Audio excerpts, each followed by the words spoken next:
Sarma is love. Sarma is life. That has to exist somewhere. I Like there must be some kind of meme, or like keep calm and eat sarma. That definitely That definitely exists. exists.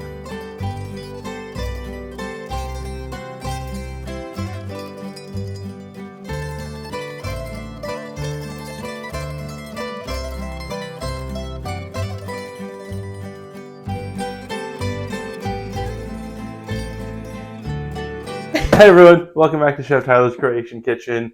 I'm back here in Zagreb, and it is good to be back, except that it's been bitterly cold this whole week, below freezing every single day. No rain, thankfully, or no snow. It's just been awfully cold. And so because of that, we are making sarma. Sarma is the Croatian version of cabbage rolls, a dish that can be found in many cultures all over the world. What makes this dish Croatian is that we use sauerkraut instead of raw cabbage. And I'm honestly not too sure how you even roll up the raw cabbage. I have to try this sometime, but I feel like it would be too crispy, and when you try to roll it up, it would start to break. Whereas here with our sauerkraut, it's already been fermenting for a while, and the leaves are very soft. It makes it very easy to roll. Sarma is very similar to stuffed peppers, or punjene paprika, which was the first episode that I posted. So you'll see most of the ingredients and the technique are going to be similar. Sarma is more of a winter dish, which is why I'm doing it now in the bitter cold. And punjene paprika is something you have in the summer. And I think that makes sense with the way that the ingredients work. Stuffed peppers, so the peppers are growing in the summer, so it's more of a summer dish. Whereas when it's really cold, you have your nice fermented cabbage, keep you warm, keep you safe through the winter. So as I said, since the ingredients are going to be very similar to punjene paprika, I have half a kilo here, or about 1 pound. 3/4 of it is ground beef and 1/4 ground pork. We also have some speck. Doesn't really matter how much it is, I just cut a knob off. Speck is a type of dried meat, but you don't have to use speck. You can use any other kind you like pancetta for an example. Just having some dried meat in there adds an extra depth of flavor, and after it cooks, it falls apart and tastes a little sweeter. We have 1 onion chopped, 3 cloves of garlic minced. We're using 2/3 cup of rice, 2 eggs, of course salt, pepper, and some paprika as spices. And then here we have some potatoes, because we're going to be serving this with mashed potatoes. Check out the link to the potato episode to see how Croatians make their mashed potatoes. And of course we have our cabbage. In our case it is sauerkraut, and that's what makes this a Croatian dish. It is important to have the whole head of sauerkraut, since we're going to need to remove the leaves, and that's what we're going to put the stuffing in and roll them up. You can get sauerkraut at either your local food store, maybe at a farmer's market, or if all else fails, go ahead and make your own. Brad Leone has a video that I'll link to in the description. You can see how to make sauerkraut at home. And that's it for the ingredients. So let's get into the process. We're going to start with taking the leaves off of our head of sauerkraut.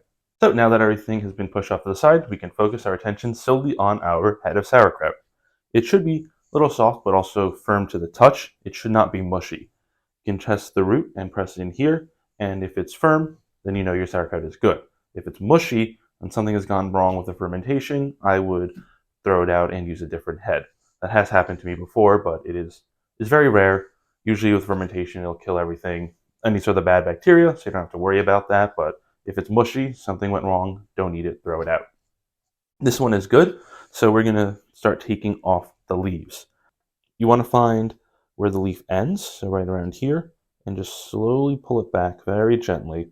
It comes off fairly easily, but you don't want to rip it off until you get to the end, where you do just kind of snip the root, and then you have the whole leaf. We're going to take this and leave it on a side plate.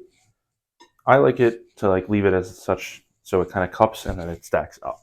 So occasionally you will come across a leaf that already has a hole in it, as you can see here, or maybe you did accidentally rip your leaf. Don't worry about it. There's plenty of leaves on the cabbage. Just take that one with the hole in it and set it off to the side. What we're going to do with it is we're going to cut these into strips, and that'll be the bed of the pot. Also, the cabbage leaves tend to alternate sides. So if your one leaf was on this side, the next one is mostly going to be over here. And it kind of just goes back and forth. So if you have a hard time locating where the next leaf is, just look at the other side of the cabbage. So we'll keep removing the leaves until they get too small, and I will let you know when that is.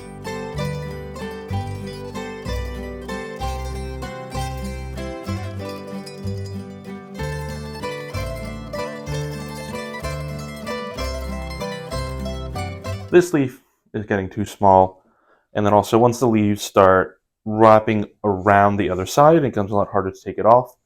You know that you've got enough leaves, and we'll just leave it aside. Sauerkraut, you can leave in an airtight container for a couple days to a few weeks in the fridge. But don't leave it for too long, and make sure it's airtight, because otherwise it will start to make your refrigerator smell. So these are the leaves that we want to use for the cabbage rolls. These are the discarded leaves that I have ripped, so we'll just leave them off to the side for now. We're just going to focus on these leaves. So we have, it's so drippy. So part of, I guess, the anatomy of a cabbage leaf is that here along the root, there's some bulging part on top. We don't want that in our sarma, so we'll take a small knife and we'll go very slowly, just cut that off so it becomes flush with the rest of the cabbage leaf. It's usually not too much, just something about this size, but it is important to get rid of it. You can eat it if you want, but I find it's a little tough, so I just tend to discard it. And we'll go through with all of our leaves and just remove that part of the root.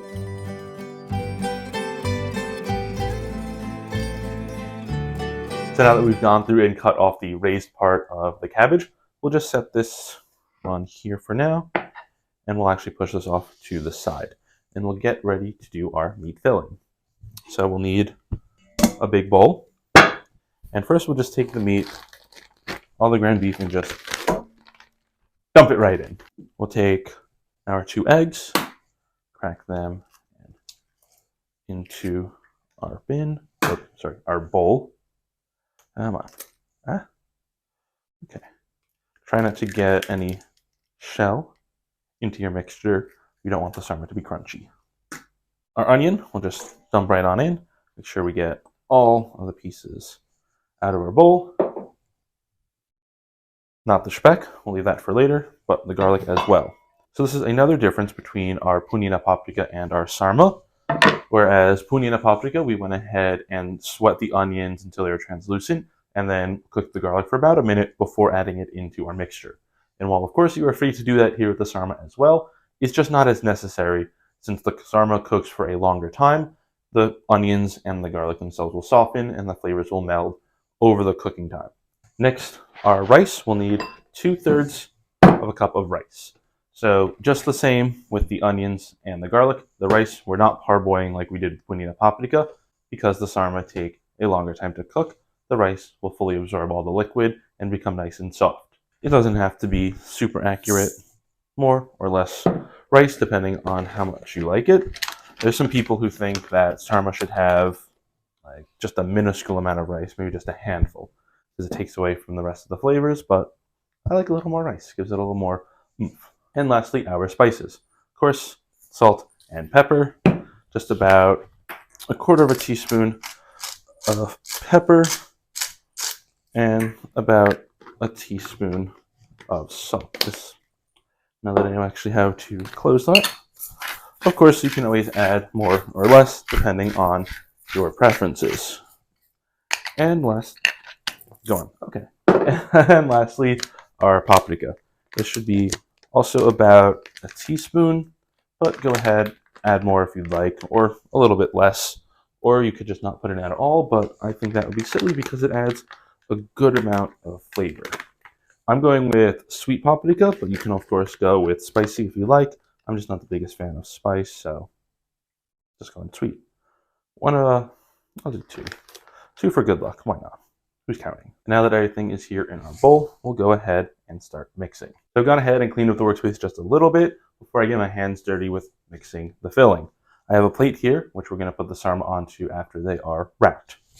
So there's really no easy way or cleaner way to go about this. Just take your hand and start mixing everything together.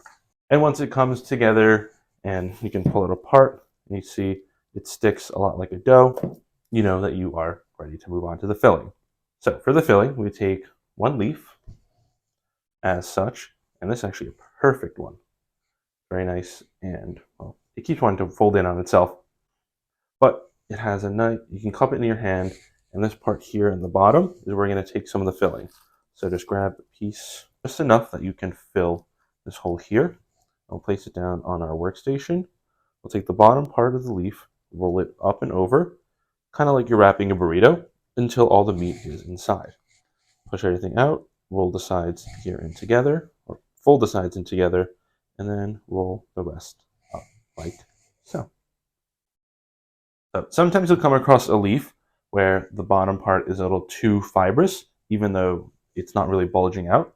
That's not a problem. Just fold your leaf in half, place it on your work surface, and just make a straight line to cut through the bottom. This way now you see that the bottom of the leaf is flat, and it'll make it easier for rolling.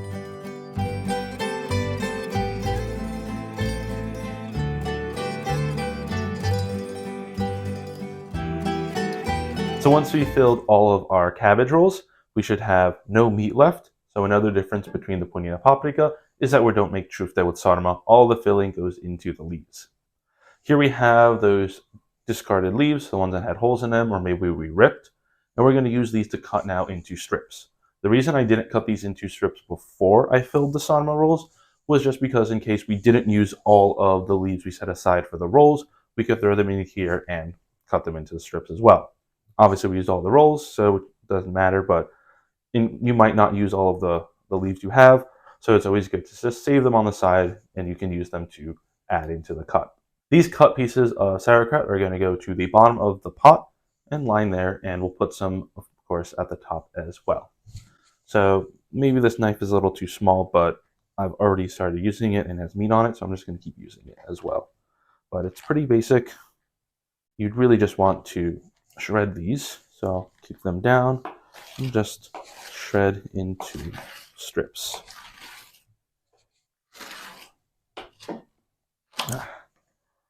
You also might want to just go into other ways as well, into cubes if you don't want strips. So have a little bit of both.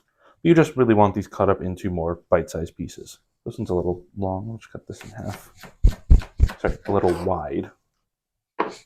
And we'll just open them up. See this leaf here didn't get cut all the way through, so just cut it up more into strips and ensure everything has been nicely cut up. Now we have all of our cabbage rolls rolled, our strips cut up. It's time to place everything into our pot. So we'll take just a few handfuls of the cut cabbage. What you want to do is line the entire bottom of the pot. And then we'll go and take our cabbage rolls. I like to nestle them so where the ending is down, just to ensure that they stay closed. And we go right around the pot. And just nestle them in any way that fits. When you see this little hole here at the end, just take a piece of your meat, put it in, and then we'll go ahead and take the rest of the sauerkraut, the strips, and place it on top, kind of like a little tiering. Now with the second tier, the same as the first, we'll just take our rolls and put them around the side. It's also a good idea to take some of the bigger ones and put them towards the outside, and that can save the smaller ones to put in the middle since they're obviously they're smaller and they can fit. You want to make sure every piece, every roll gets placed inside, and it's perfect. And we'll take the other piece of speck as well, nestle that into any extra hole.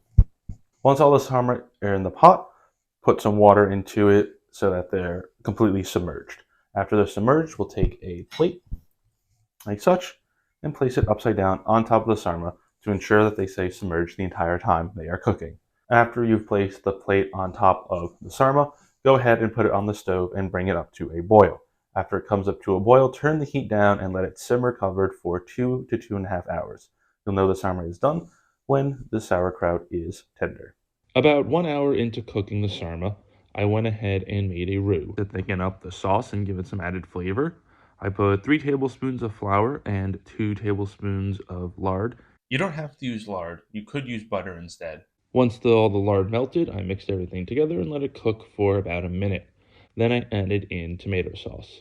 I mixed everything until it turned into a mass and added it into the pot. Stir to combine and let cook for a further hour.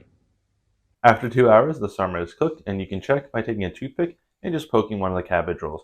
If it goes through the sauerkraut without resistance, you know it is ready. Let's go ahead and serve. Just grab our ladle, get one of these rolls. I think 2 rolls is good. Let's just fish them out. Oh, that one undid itself a little bit. That's okay. That is okay. Oh, I want some of the speck too, and some sauce on the side. And of course some of the extra sauerkraut as well. And I made some mashed potatoes like I said before. So I'll just add a little dollop on the side. And now I'm realizing that my spoon is upside down, but it's okay. And here we are. Sarma. Alrighty, now everything's cleared up. Let's give it our taste for Greg. And my voice shot up there, but wow. Look at that, perfect. Oh, perfectly nice and rolled in. The sauerkraut, when cooked, doesn't have as strong a flavor as it does raw, and it melts perfectly here with meat filling plus the paprika at the end. And all around, this is comfort food 101. This is what you should have when you're feeling down or you're hungover. Great hangover cure. You're not feeling well, will cure any disease, of course, with a shot of rakia. I also want to try the bit of speck I have here. And the speck, it just peels right apart. And it's just a totally different flavor than what you're used to when you have a dried meat. It's nice and soft and tender, but still has all the flavor and like little smoky and salty flavor that adds complexity to something already as good as sarma. But I don't need to tell you how good it is. You can go ahead and try it yourself. Here we have sarma and dobartek.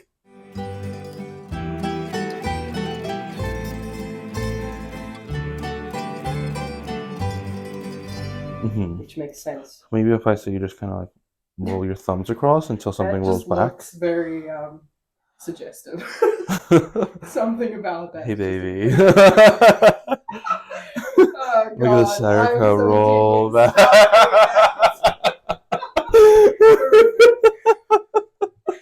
Oh God, that's so